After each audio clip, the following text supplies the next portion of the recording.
시장님 다음 질문 좀 드리겠습니다. 하계 5단지를 중심으로 한 영구 임대 아파트 재정비 사업에서 좀 질문을 좀 드리겠습니다. 시장님은 작년 8월에 싱가포르 50층 고급 임대주택 피나클을 방문했죠. 방문해서 피나클에서 하계 5단지의 미래라 말하며 고품질 최고층 임대주택을 공급하겠다고 했습니다. 네. SH공사가 관리하는 영구 임대주택은 서울에 23곳 있으면서 28,123세대가 거주하고 있습니다. 이 중 준공 후에 30년이 도래하는 아파트가 13곳인데요. 그중에 하계 5단지가 국내 1호 영구 임대 아파트이자 재건축 1호 아파트입니다. 하계 5단지 재건축에 시장님이 구상하신 대로 럭셔리한 아파트가 되고 있나요? 어떻게 생각하시나요? 뭐 럭셔리라는 표현을 하면 네네. 또 거부감을 가진 분들이 계시더라고요. 네, 고품질. 예, 품질을 네네. 최고급 품질로 올리겠다는 정도의 의미로 저는 이야기를 하는데요.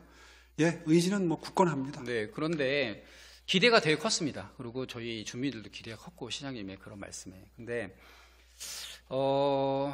작년에 정부 예산안, 올해 예산안 편성할 때 정부가 이제 서울시는 정부와 매칭을 하려고 했어요. 400억에서 800억 매칭을 해서 하계 5단지에 투입하려고 했습니다. 전 정부가 여기서 자세하게 설명 안 해도 여러 가지 세수가 부족해지면서 400억을 지금 못하겠다고 최종 한 겁니다.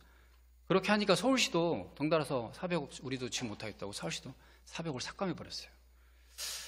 이렇게 해서 이게 저희 고급 고품질 아파트가 될 수 있다고 생각하십니까? 그거는 제가 알고 있는 거하고 조금 좀 디테일이 다른데요. 네. 서울시의 의지는 분명합니다. 다만 임대주택을 신규로 지을 때는 정부가 국비 보조를 하는데 이건 이제 재건축 사안이잖아요. 이제 재건축할 때부터는 국비를 주고 싶지가 않은 겁니다. 네네. 그래서 엊그저께 제가 국회를 가서 몇 가지 사안을 가지고 국비 확보를 위해서 노력해야 될 게 몇십 가지지만 그 중에서 대표적인 거 4개를 뽑아가지고 간곡하게 국비 지원을 호소하러 갔었는데 네네. 그날 민주당 소속인 예결위원장님 또 기재위원장님 또 국민의힘 소속의 원내대표님 3분을 만나서 지하철 관련 예산 2가지하고 나머지 2가지를 얘기한 것 중에 하나가 바로 이 예산 지원입니다. 네. 그러니까 서울시가 그 점에 대한 의지가 부족하다 이렇게 보신 일은 아닌 것 같고요. 네네.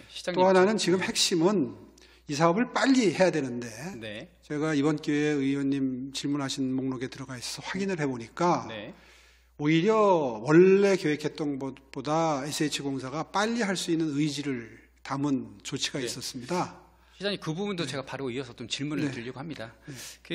저는 제가 아쉬운 거는 정부와 매칭을 해서 했으면 참 좋았을 텐데 서울시가 매칭이 안 됐더라도 400억을 투자했어야 되는 거 아닌가라는 좀 안타까움이 있어서 경위를 말씀을 제가 드린 확실하게 겁니다. 알아보겠습니다.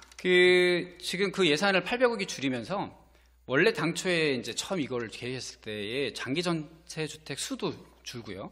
일반 분양을 확 늘렸습니다. 생활 SOC 면적도 절반으로 줄였어요. 그럼에도 다 그래서 그렇게 했는데도 처음 계획보다 사업성이 좀 오히려 떨어진 게 나왔습니다. 근데 시장님이 지난 1일 날 장기 전세 주택 공급 16주년을 맞이해서 장기 전세 주택을 다양한 방식으로 더 많이 공급해 나가겠다고 하셨어요. 그럼에도 하계 5단지의 장기 전세 주택이 애초 계획 대비 74%나 줄었습니다. 그 예산을 줄이면서.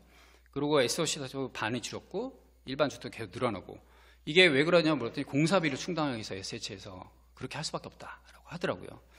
시장님이 이제 장기 전세 쪽에 늘리겠다는 의지가 있으신데 하계 5단지에 장기 전세 짓겠다는 그런 예산이 있으시면 그거를 시비를 좀 투입해서 당초의 계획대로 장기 전세도 좀 짓고 또 이거에 럭셔리는 아니지만 명품 단지로 만들겠다면 당초의 계획대로 생활 SOC도 계획대로 면적대로 해야 된다고 생각합니다. 시장님 어떻게 생각하시나요? 자세한 경위를 한번 파악해 보겠습니다. 한번 파악해 보시고 저는 시장님의 영구 임대 아파트에 대한 고품질 아파트에 대한 의지나 또 장기 전세 주택을 늘려야 되겠다는 의지가 있으시다면 저는 이거는 전향적으로 다시 판단하셔야 된다고 봅니다. 그리고 방금 아까 또 얘기했듯이 이주 문제가 또 있습니다. 여기가 영구 임대 주택에 오랫동안 거주하신 분들에 대한 배려가 좀 빠진 부분이 있습니다, 시장님. 그게 재건축 특성상 원주민들이 이주하고 나서 다시 재입주하려면 이주 단지를 지어서 한꺼번에 이주를 시키거나 아니면 거주지하고 좀 멀리 떨어진 데로 뿔뿔이 흩어져서 보내거나 둘 중에 하나를 해야 됩니다. 근데 5단지가 당초에는 옆에 고공부지에 이주 단지를 지어서 한꺼번에 이주하기로 했었어요. 근데 지금 국비 12 재정 지원이 좀 안 되고 시장님이 또 신속하게 하라고 지시를 몇 번 하시면서 첫 번째 이주 단지는 사라져 버리고요. 빨리 빼가지고 뿔뿔이 터지는 걸로 지금 하고 있습니다. 뭐 어떤 분들은 지금 보시면 동대문까지 중량구 이렇게 다 터지는데요.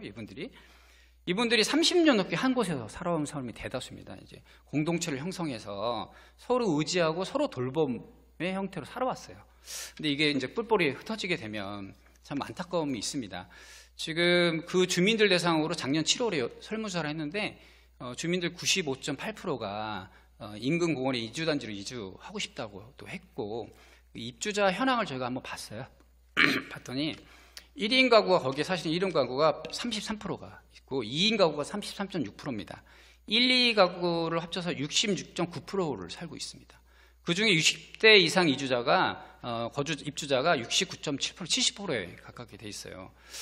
이분들이 이렇게 초고령층의 사람들이 이 뿔뿔이 터뜨려 놓으면 공동체도 무너지고 고독사의 위험에 처할 수 있다라고 주민들이나 주변에서 좀 우려가 있습니다. 이 사업의 속도도 물론 중요합니다. 물론 중요한데 30년 넘게 살아온 사람들에 대한 인권과 안전도 저는 서울시가 이거에 대한 대책과 고민을 이제 시작해야 되는 시점이다. 앞으로 이제 줄줄이 영국의 아파트들이 재건축이 놔두고 있기 때문에 빨리 하는 것도 중요하지만 이분들에 대한 인권과 안전에 대한 부분도 신경을 써주셔야 된다라고 생각합니다. 그래서 근본적으로 이주단지에 대한 좀 심도 있는 대책, 장기적인 대책 이게 필요하다고 저는 좀 생각이 듭니다. 이 과정을 보면서 시장님 생각 일리가 있으십니다. 공동체는 되도록이면 파괴되지 않고 잘 보존된 상태에서 이주할 수 있으면 뭐 베스트 오브 베스트죠. 그런데 이제 제가 이번 기회에 보고를 받아 보니까 당초에 계획했던 대로 그 바로 인접한 어린이 놀이터에 이제 먼저 이주단지를 만들어서 거기에 생활하시도록 하고 근처에 공사를 하게 되면 시간이 상당히 지체된다. 네, 한 3년, 4년 정도 길어집니다. 네. 글쎄, 그렇게 된다 그러네요. 그래서 당초에 세운 계획을 수정해서 주변의 매입 임대주택을 활용하는 방안을 적극 검토하고 있다. 이분들은 그렇게 할 거라고 그걸 당연하게 생각하고 그걸 기대하고 있었다는 겁니다, 시장님. 글쎄요. 우리 사업하는 사람 입장에서는 빨리 해주면 좋아하겠지가 아니고 이분들은 되게 특수합니다. 그분들의 한번 길을 좀 기울였으면 좋겠어요. 그래서 어쨌든 이게 가치 판단의 문제고 선택의 문제이기 때문에 뭐 장단점이 다 있는 거 아니겠습니까? 네네네. 이번 기회에 다시 한번 한번 깊이 살펴봐 있게 주십시오. 고민하도록 하겠습니다. 이분들에도 좀 길을 열어주시고 입장을 하면서 판단을 좀 해주시면 좋겠습니다. 아무튼 하계 5단지를 시작으로 연금임대주택의 재건축이 시작될 텐데 시장님이 보다 더 좋은 환경이 만들어지고 거기에 사시는 분들의 인권과 안전이 지켜지도록 행정을 해주셨으면 좋겠습니다. 이것으로 이 주제의 질의를 좀 마치고 다음 질의하겠습니다.